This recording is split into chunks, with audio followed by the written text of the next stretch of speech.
이 시간 우리에게 주시는 하나님의 말씀은 구약성경 여호수아 1장 1절에서 9절의 말씀입니다.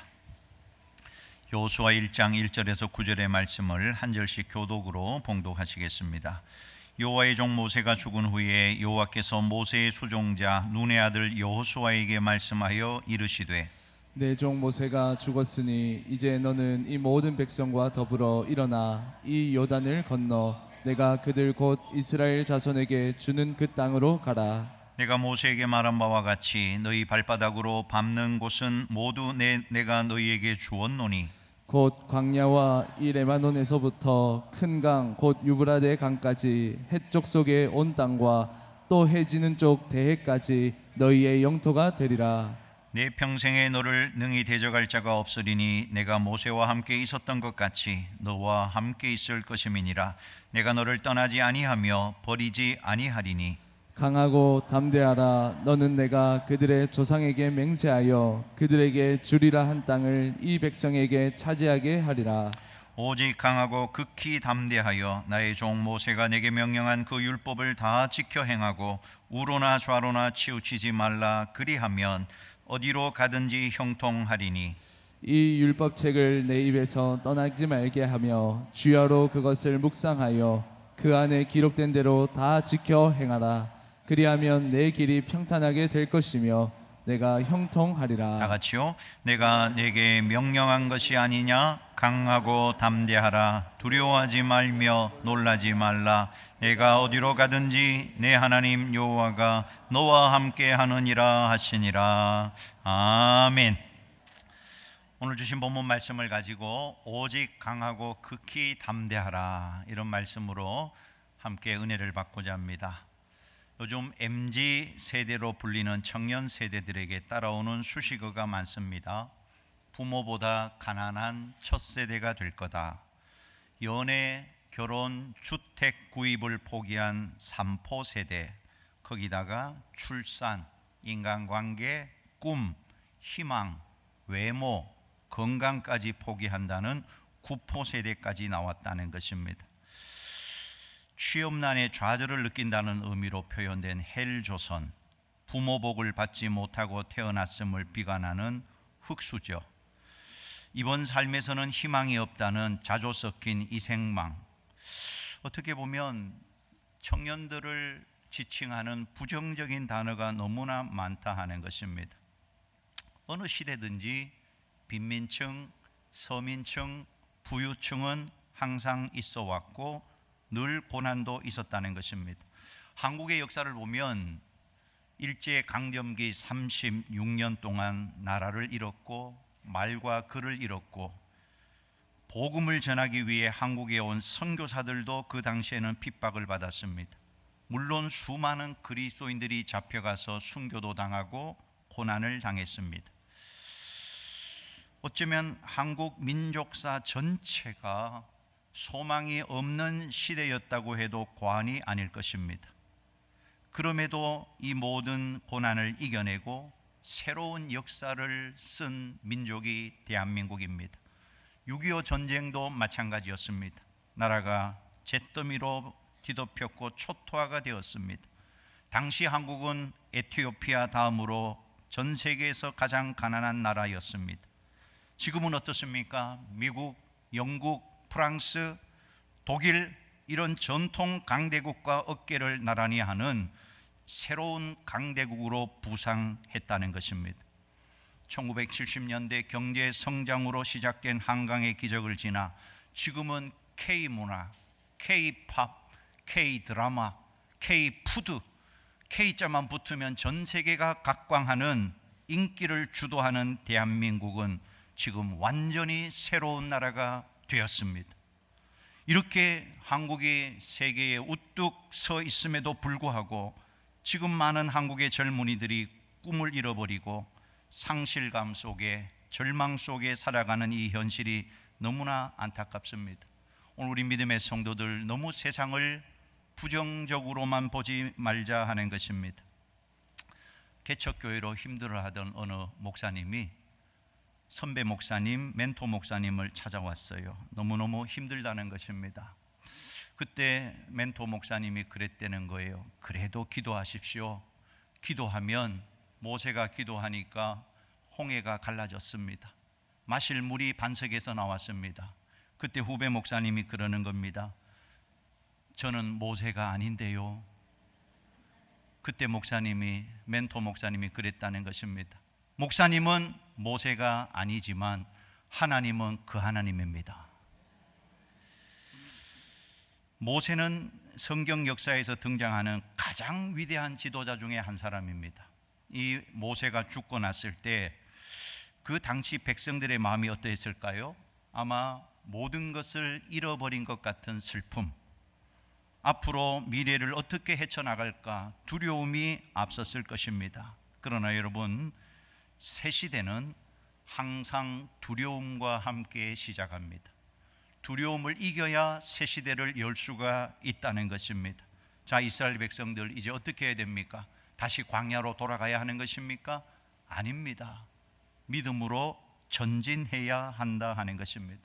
우리의 인생 역시 믿음의 전진밖에 없는 것을 믿으시기 바랍니다. 오늘 환경이 힘들고 어려워도 하나님의 말씀과 약속을 붙들고 앞으로 가면 길은 항상 앞에만 있어요. 믿음의 길은 앞에 있지 뒤로 돌아서는 것에 있지 않다는 것입니다. 오늘 본문 2절입니다. 같이 읽어요. 내 종 모세가 죽었으니 이제 너는 이 모든 백성과 더불어 일어나 이 요단을 건너 내가 그들 곧 이스라엘 자손에게 주는 그 땅으로 가라. 약속의 땅으로 앞으로 나가라는 것입니다. 자, 여기 약속의 땅 가나안이 주는 세 가지 교훈이 있는데, 첫 번째는 약속의 땅은 하나님이 보증하신 하나님의 선물이다 하는 것입니다. 오늘 보면 3절에 보면 같이 한번 더 읽어볼까요? 내가 모세에게 말한 바와 같이 너희 발바닥으로 밟는 곳은 모두 내가 너희에게 주었노니. 자, 2절과 3절에서 반복해서 나오는 단어가 있는데 내가라는 단어입니다. 2절에서는 내가 주리라 미래형으로 적혀 있고 3절에서는 완료형으로 내가 주었노니 라고 말씀하십니다. 이 말은 반드시 주시겠다는 거예요. 성경에서 자주 나오는 단어가 있는데 반드시라는 단어입니다. 내가 너를 반드시 복을 주겠다. 히브리서 6장 14절 같이 읽어요. 이르시되 내가 반드시 너에게 복 주고 복 주며 너를 번성하게 하고 번성하게 하리라 하셨더니, 여기는 영어로 보면 I will surely bless you, 하나님의 강력한 의지가 담긴 의지 미래이다 하는 것입니다. 자, 여기서 중요한 것은 어떤 땅을 주시겠다고 약속하시는가? 4절입니다. 같이 읽어보아요. 곧 광야와 이 레바논에서부터 큰 강 곧 유브라데 강까지 해쪽 속의 온 땅과 또 해지는 쪽 대해까지 너희의 영토가 되리라. 여러분, 이것을 지도로 바라보면 엄청나게 큰 땅입니다. 이집트 시나이 반도를 포함한 지금의 이스라엘 전체, 그뿐만 아니고 여기에 나오는 유프라테스 강, 지금 이라크, 이란, 이 땅을 포함해서 지중해 연안까지 어마어마한 땅을 하나님이 약속하신 것입니다. 그런데 성경을 보면 이 약속의 땅을 다 차지한 적이 한 번도 없습니다. 가장 영토가 컸던 시절이 다윗 왕 통일 왕국 시대인데 지금의 이스라엘 땅과 요르단, 레바논 거기밖에는 안 되는 것입니다. 그러니까 지금 이란, 이라크까지 포함하는, 이집트까지 포함하는 이 큰 땅을 차지해 본 적이 없다는 것입니다. 왜 그러면 하나님이 약속했고 밟으면 너희 땅이 될 거라고 했는데 왜 이 땅을 차지하지 못한 것입니까? 하나님의 약속을 믿지 못했기 때문에 그런 것입니다. 오늘 우리는 어떻습니까?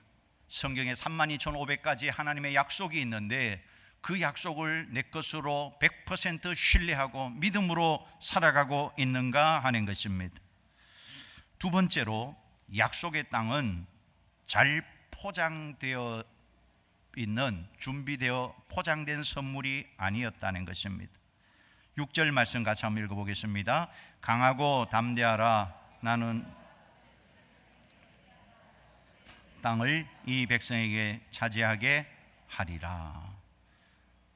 하나님이 다 준비해 놓은 낙원 같은 땅, 그냥 들어가기만 하면 차지하는 땅이라면 왜 이렇게 강하라, 담대하라, 용기를 내라고 할 필요가 있겠냐는 것입니다.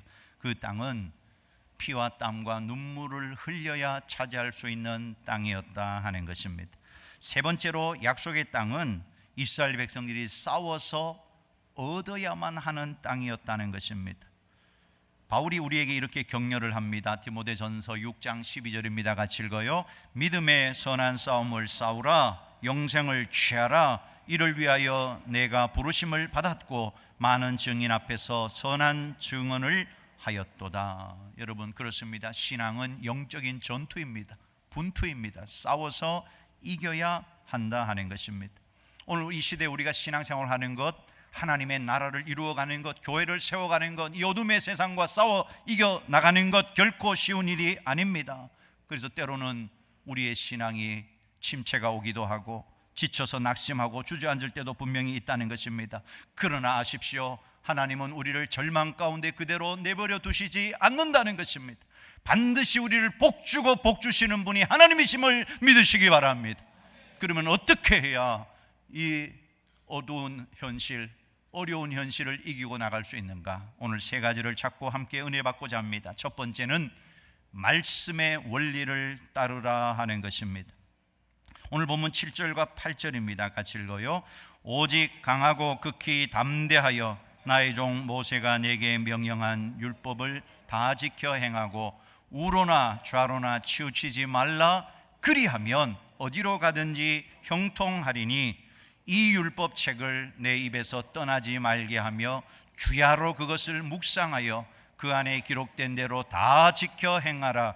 그리하면 내 길이 평탄하게 될 것이며 내가 형통하리라. 어렵고 두려운 환경에서 승리의 역사를 이루어갈 수 있는 유일한 방법은 하나님의 말씀을 따라 사는 원리밖에는 없습니다. 이 7절과 8절은 말씀을 묵상하고 말씀을 삶에 적용하는 모든 믿음의 성도들이 요절같이 생각해야 될 말씀이에요. 어떤 환경이 찾아온다 할지라도 하나님의 말씀을 따라가면, 말씀의 원리대로 살아가면, 말씀 묵상하고 그 가운데 기록된 대로 지켜 행하면 하나님이 버리거나 고통 속에 버려두지 아니하리라고 약속하신다는 것입니다. 여러분, 인류와 기독교의 역사는 항상 말씀과 결부되어 있다는 사실을 꼭 기억하십시오. 태초에 말씀이 계시니라. 말씀이 육신이 되어 우리 가운데 거하심에 요한은 말씀이 만물의 역사의 처음과 나중임을 밝히고 있다는 것입니다.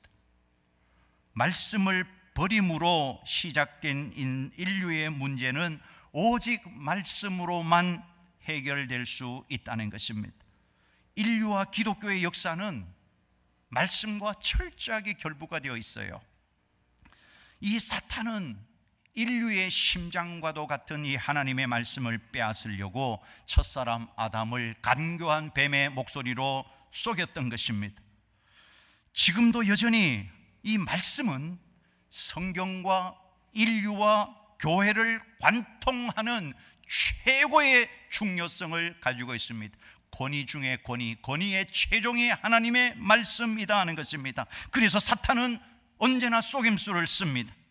세상의 화려한 것으로 우리를 속여 하나님의 말씀을 빼앗아 가려고 하는 것입니다. 여러분, 하나님의 말씀을 빼앗겨버리면 화려한 예배당도, 건실한 재정도, 세상의 칭찬도, 세상의 명예도 아무 소용이 없게 되는 것입니다. 오늘 본문에 묵상이라는 단어가 처음으로 등장하고 있습니다. 복잡하고 어려운 현실 앞에서 뭘 해야 되느냐? 묵상해야 된다. 말씀을 묵상하고 말씀을 적용해야 된다는 것입니다. 자, 지금 가나안 정복 전쟁을 해야 됩니다. 피비린내 나는 전쟁터 한복판에서 하나님이 요구하신 것은 묵상이었다는 것입니다. 하가 말씀을 읊조리라는 것이, 그 말씀을 마음에 새기고 말씀대로 적용하고 나가면 너희가 하는 길이 평탄할 것이다. 너가 하는 모든 일이 형통하게 될 것이다. 오늘도 여전히 우리에게 주시는 하나님의 음성임을 믿으시기 바랍니다. 우리는 세상의 방법을 찾지만 하나님은 묵상하라는 것이, 하나님을 묵상하라는 것입니다. 말씀을 묵상하라는 것입니다. 왜 우리가 영적으로 힘이 빠지고 다운이 되는 것입니까? 말씀 묵상을 제대로 하지 않아서 그런 것이에요. 칼빈은 성경을 아는 것만큼 하나님을 믿을 수 있다고 말했습니다. 하나님은 아침이나 잠자기 전에 몇 분 그 시간만 묵상하는 것이 아니고 주야로 하나님의 말씀을 묵상하라고 말씀합니다. 그리고 그 말씀 가운데 기록된 것 다 지켜 행하라고 말씀하십니다. 여러분, 하나님의 말씀을 듣는 것도 중요하지만 그 말씀을 지키는 것이 중요한 것임을 기억해야 합니다. 여러분, 이제 우리가 하나님의 말씀을 듣고 우리가 말씀을 묵상할 때 그냥 흘려 듣지 마시고 가슴에 한 말씀이라도 담아두시기를 바랍니다. 그 하나님의 말씀을 인생의 양약으로 삼을 수 있기를 소원합니다. 이 시간도 하나님께서 여러분에게 레마의 말씀, 하나님의 음성, 직접적인 음성, 부딪혀오는 말씀이 있기를 간절히 소원합니다. 그 말씀대로만 살면 너희 가는 길이 평탄할 것이다, 형통할 것이다. 여전히 하나님은 그 하나님이심을 믿으시기 바랍니다. 약속을 지키시는 하나님이심을 믿으시기 바랍니다. 이런 믿음의 승리자가 다 되시기를 주님의 이름으로 축원합니다. 두 번째는 두려움을 극복해야 한다는 것입니다. 오늘 본문 9절입니다. 같이 읽어봅니다. 내가 내게 명령한 것이 아니냐. 강하고 담대하라. 두려워하지 말며 놀라지 말라. 내가 어디로 가든지 내 하나님 여호와가 너와 함께 하느니라 하시니라. 오늘 우리에게 주시는 하나님의 레마의 음성임을 믿으시기 바랍니다. 강하고 담대하라. 두려워하지 말라. 놀라지 말라. 내가 너와 함께 할 것이다. 여러분, 하나님의 백성에게 있어서 가장 중요한 것은 두려움과의 싸움에서 이기는 것입니다. 세상은, 마귀는 우리에게 두려움을 가져다 줘요. 여러분, 두려워하는 마음은 하나님이 주신 마음이 절대 아닙니다.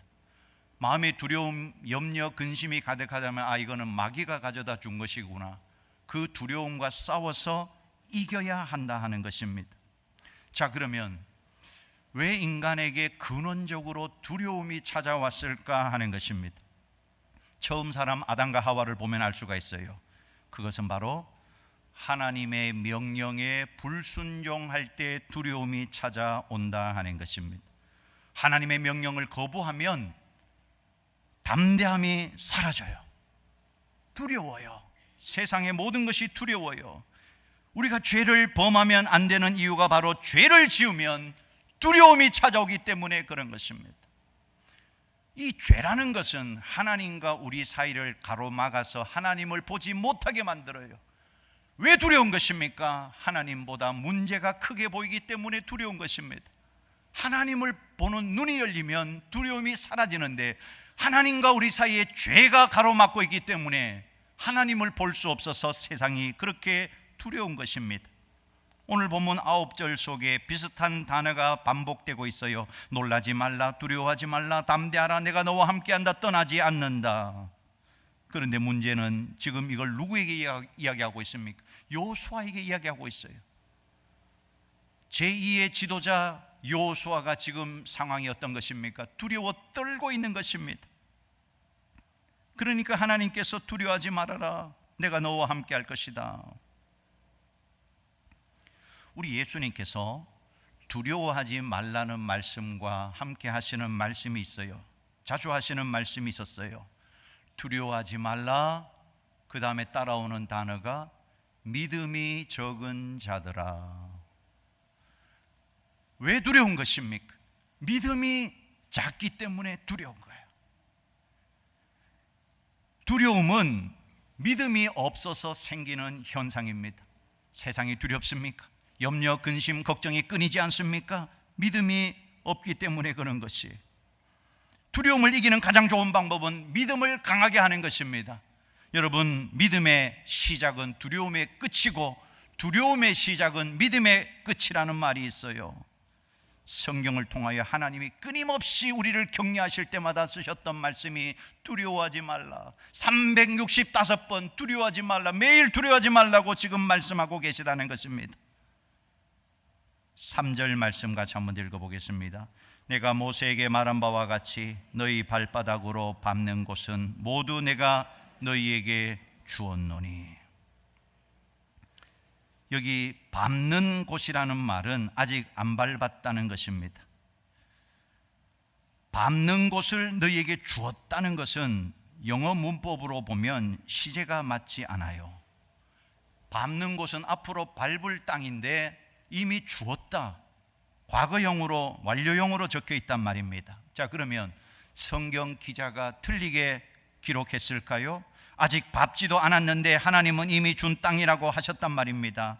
도대체 어떤 땅이길래 하나님이 이렇게 말씀하셨을까? 여기에 비밀이 있습니다. 다시 말하면 가나안 땅은 총칼로 전쟁해서 얻는 땅이 아니라는 것입니다. 이미 하나님이 준 땅을 믿음으로 밟고 순종해서 확인하는 땅이 가나안 땅이라는 것입니다. 굉장히 중요한 메시지가 여기에 있습니다. 다시 말하면 가나안 땅은 들어가서 인간적인 지략과 용기를 동원해서 빼앗아서 내 것으로 쟁취하는 땅이 아니라 이미 나에게 준 땅이라고 믿고 들어가서 밟으면 그것이 내 것으로 확인되는 땅이 가나안 땅이다 하는 것입니다. 우리의 신앙생활이 바로 이와 같다는 사실을 기억해야 합니다.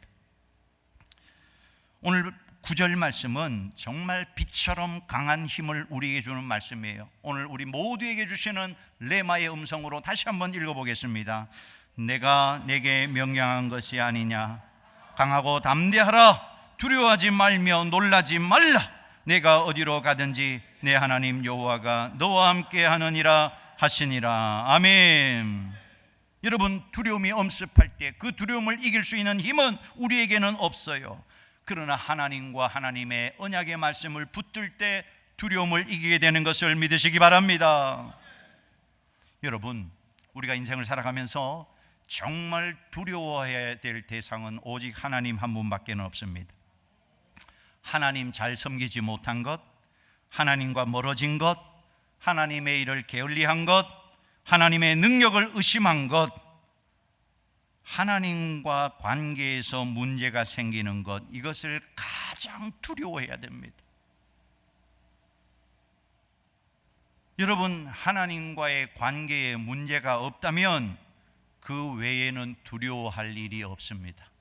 하나님이 반드시 역사하실 것을 믿으시기 바랍니다. 그 두려움을 물리치실 것을 믿으시기 바랍니다. 하나님만 두려워하는 자가 되기를 간절히 소원합니다. 우리는 약속의 백성이에요. 결코 하나님이 우리를 버리지 않으십니다. 오늘도 어떤 어려움과 어떤 상황을 만난다 할지라도 두려움을 극복하고 하나님의 말씀 붙들고 하나님과 함께 승리하며 나아가는 믿음의 승리자들 다 되시기를 주님의 이름으로 축원합니다. 마지막 세 번째입니다. 비전을 바라보라 하는 것입니다. 비전을 바라보라. 오늘 본문 3절과 4절 말씀에 보면 이스라엘 백성들이 승리할 수 있었던 이유가 뭐냐 하면 하나님이 주신 비전을 바라보고 나갔기 때문에 그렇다 하는 것이에요. 하나님은 우리에게 꿈을 주십니다. 그리고 그 꿈을 따라 살도록 하셔요. 여러분, 사람은요 꿈을 따라가게 되어 있습니다. 이런 말이 있지요. 늙어도 꿈을 꾼다. 저는 정말 좋은 말 같아요. 늙어도 꿈을 꾼다. 성경에 분명히 성령이 임하시면 늙은이가 꿈을 꾸게 될 것이다. 사실 우리가 꿈을 꿀 수 있다는 것이 축복입니다. 나이와 상관없이 꿈을 꾼다는 것은 축복이에요. 왜냐하면 인생을 이끌어가는 것은 그 사람의 꿈이기 때문에 그렇습니다. 누가 뭐라고 말해도 여러분이 갖고 있는 꿈, 여러분의 소망이 여러분의 인생을 이끌어가고 있는 것입니다. 만약에 꿈이 없다면 그 인간의 삶은 그저 흐르는 시간에 불과한 것입니다. 어느 초등학교에서 음주 예방 포스터를 모집을 했어요. 아이들더러 그려오라고 했다는 것입니다. 한 아이가 이런 그림을 그려왔어요. 포스터를 그렸는데 큰 술병을 하나 그려놓고 밑에다가 이렇게 써놓았습니다. 자고 일어나니 옆집. 이게 뭔 말입니까? 술 취한 사람은 자기 집이 어딘지도 모르고 다른 집으로 간다. 그러니까 술을 마시면 안 된다. 그런 포스터인 것입니다. 여러분, 꿈이 없는 사람이 마치 이와 같다는 것입니다. 인생에 꿈이 없다. 그 사람은 방황할 수밖에 없는 것입니다. 여러분, 인생의 최대의 위기가 뭐냐? 꿈을 잃어버릴 때인 것입니다. 사실 우리 믿음의 성도들은 꿈이 바뀐 사람이에요. 예전에는 세상적인 야망이 나의 꿈이었다면 예수 믿고 나서는 하나님의 나라가 우리의 꿈이 된 줄로 믿습니다. 왜 죄를 짓습니까? 비전이었기 때문에 죄 짓는 거예요.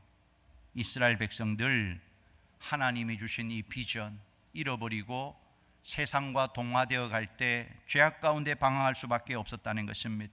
오늘 우리 믿음의 성도들은 꿈을 가지고 특별히 하나님의 비전, 하나님의 꿈을 품는 하나님의 친백성 되기를 간절히 소원합니다. G그룹의 회장 잭 웰치가 이런 말을 했어요. 같이 한번 읽어볼까요? 기업가는 자신의 열차에 탄 사원들에게 종착역에 대한 꿈이 있음을 확신시켜 주어야 한다. 리더십의 대가 존 맥스웰이 이런 말을 했습니다. 같이 읽어볼까요? 리더십은 영향력이다. 아무도 따라오지 않으면 나는 산책할 뿐이다. 오늘 우리는 함께할 비전이 있냐는 것입니다. 우리 자신과 우리 자녀들과 우리가 섬기는 교회가 하나님의 꿈을 가지고 있냐 하는 것입니다. 하나님께서 우리에게 주신 가나안 땅이 무엇이냐 하는 것입니다. 여러분, 하나님이 주시는 꿈은 우리의 능력으로는 이룰 수 없는 꿈을 주신다는 걸 기억해야 됩니다. 하나님이 우리에게 주시는 꿈은 하나님이 도우셔야만 가능한 꿈을 주신다는 것입니다. 우리가 100주년을 향하여 달려가며 또 100년을 넘어서서 위대한 하나님의 꿈을 가지고 갈 때 우리가 할 수 있는 것이 아니라 하나님이 도우셔야만 가능한 그 꿈을 하나님은 우리에게 주고 계시다는 것을 기도해야 됩니다. 기도할 때마다 기도하십시오. 하나님, 우리가 가야 할, 우리 교회가 가야 할 가나안 땅이 어디입니까? 하나님이 보여주시는 비전을 향하여 달려가야 할 줄로 믿습니다. 이제 우리 신자들에게는 마지막 꿈이 있어요. 우리의 마지막 꿈은 천국에 대한 비전, 꿈인 것입니다. 천국에 대한 소망인 것입니다. 여러분, 그렇기 때문에 우리 믿음의 성도들은 어떤 일에도 절망하거나 좌절할 수가 없다는 것입니다. 천국의 소망이기 때문에 오늘 현재 당하는 고난은 장차 받을 영광과 비교할 수 없는 것을 믿으시기 바랍니다. C.S. 루이스가 이런 말을 했어요. 같이 한번 읽어보겠습니다. 오늘날 그리스도인이 이토록 무기력해진 이유는 그들이 넷에 대한 생각을 중단했기 때문이다.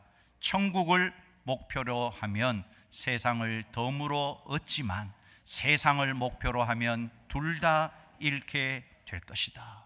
여러분, 천국의 소망을 확실히 붙들고 있습니까? 나이가 들어도 천국의 소망이 있는 사람은 절망하지 않아요. 낙심하지 않아요. 여러분, 천국이 어떤 곳입니까?